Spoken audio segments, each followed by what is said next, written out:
US historian Adams Henry defines politics as a systematic organization of hatred.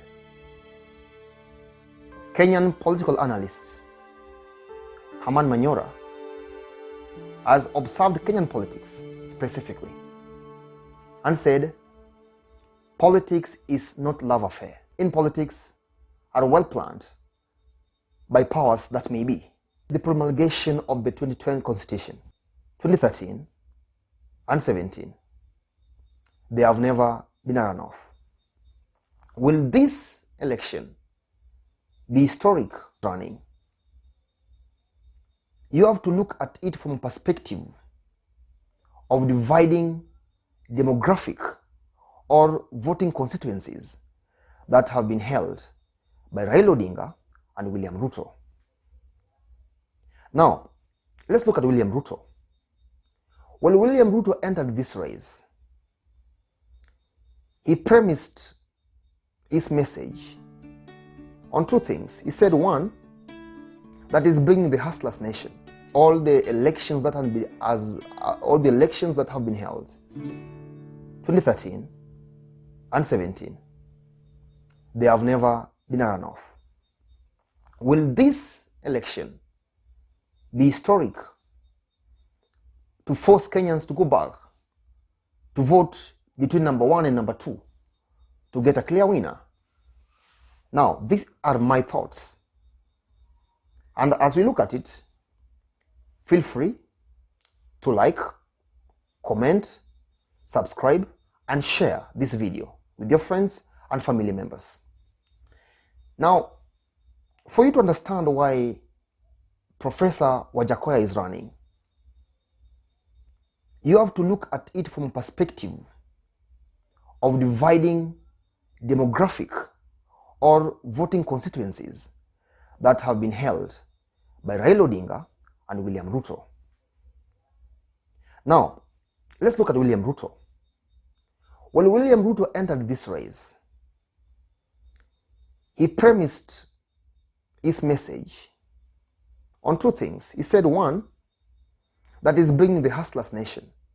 That his campaigns and future, in the case that he wins the presidency, his economic model will take care of the hustlers. Now, the term hustlers has been the term hustler has been defined by many people, different people. But when you contextualize hustler in the Kenyan setting, hustler are people like the boda boda guys, the mama mboga, those who are not in formal employment, those who struggle from pocket to mouth, been defined by good, unemployed graduate. Two, he brought what he has so far called the bottom-up economic model. Even though it's not very clear what this model is all about. But the hustlers narrative plus the bottom-up economic model go hand in hand. And the target are the youth. Let me tell you this. Ruto don't have any constituency or any voting constituency. The last time in 2010, when Ruto led a no campaign against the 2010 constitution, the vote there were 31% or so about. That was the first time, actually, that Ruto led a group into the ballot.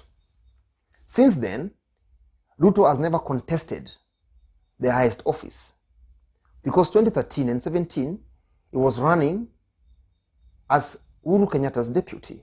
So we cannot for sure tell how many percentages or what number of votes Ruto brought in Uhuru's basket. Now, so if you look at Ruto again, he says that the youths in this country have suffered so long. And why are they suffering? Because of the dynasty. He says that the poor man has been robbed of opportunities by the owners of the capital. In Karl Marx's view, he wrote that a poor man has nothing to lose but his labor. But this labor in the Kenyan context has been taken away by the bourgeoisie capitalist. Sorry, because the rich has made them so. Now, this message is very attractive. Imagine you're a youth there, not employed. That is a very revolutionary idea. If that was to happen in the 80s, Ruto could be on the watch of the CIA and the Western capitalists. Now, this message has been very strong. And indeed, I must confess that this election, the theme in this election, in as much as the tribal card are still being played, but you must give it to Ruto. He has brought a different perspective into politics. Never before has electoral politics in this country been so much about the economy. Then came Raila Odinga with Martha Karua. That was a gender card in Britain, among other places. And he has said this. I'm not making up all these things. So Wajackoyah is a state property who are in the intelligence, so-called the intelligentsia. They are always owned by the state. And whether they retire or not, they will still work for the state when and when needed. Against all odds, the IEBC cleared Wajackoyah to run for the president. Wajackoyah is running on Roots Party. I've checked the party on website. It's not even there. Some shadowy information. I'm not even sure when it was started. But look at the legal requirements for one to be cleared to run for the president of Kenya. They are so strict. One of them, which is so obvious, is that you must have a degree. Of course, there's no doubt about Wajackoyah's academic qualifications. He has so many degrees that he could distribute some to the likes of Jimmy Wanjigi and Sakaja, and he will still remain with some to gain him entry into Dubai. Maybe they changed the law, but there was a time that if you want to go to Dubai, you must have some degree. Maybe they knew why. And there are so many Kenyans, mostly politicians, who would have these qualifications. So there's no doubt about Wajackoyah's academic qualifications. Number two, which is very critical here, there's a requirement that if you want to run for president in this country, you must get 2,000 signatures from at least 24 counties out of 47.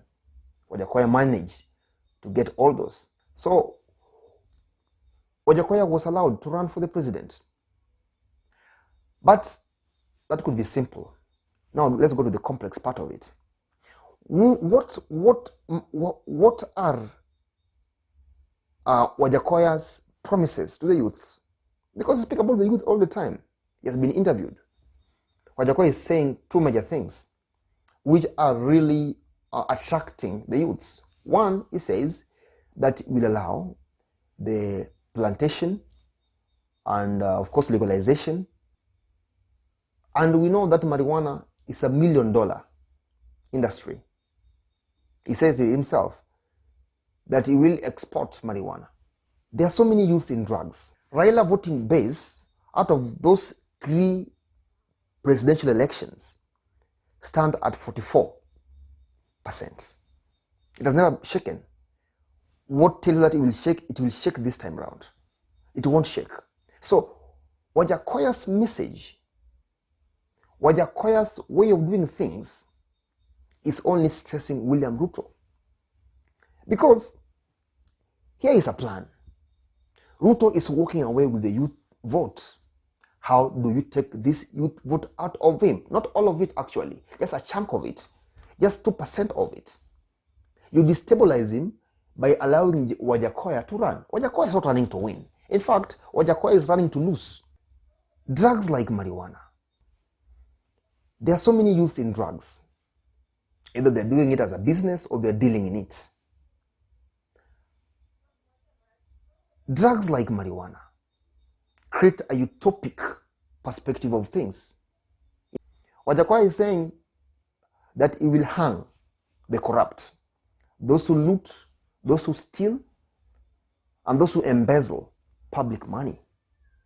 How sweet is that message when you hear that youths are not getting jobs because certain politicians, certain members of parliament rob them of their money. Remember, I'd said that William Ruto premised his campaign on the youth platform, the Hustlers Nation. But now Wajackoyah is coming and telling the youths that this and this, what I will do for you. Now, which vote is Raila or Ruto losing? I will tell you why it is Ruto. Raila also promises some utopic things to the youth. He says he will give them 6,000 per month. He will create a social protection for single mothers. He will revive the Kazi Mtaani program. He will give them free education, among other things. Constituency has never changed. I've looked at it, 2013, 2017, and even way back in 2007. It has never gone. Wajackoyah is running to lose. There are some instances where you win by losing. Wajackoyah is a lawyer, reputable actually, international lawyer, immigration lawyer. If he becomes number 3, his name will shoot in the global legal fraternity. So ladies and gentlemen, Wajackoyah's entry into politics was organized, designed to shake Ruto. And Ruto must come up with a way to counter-attack Wajackoyah. My name is Jimmy Arianda.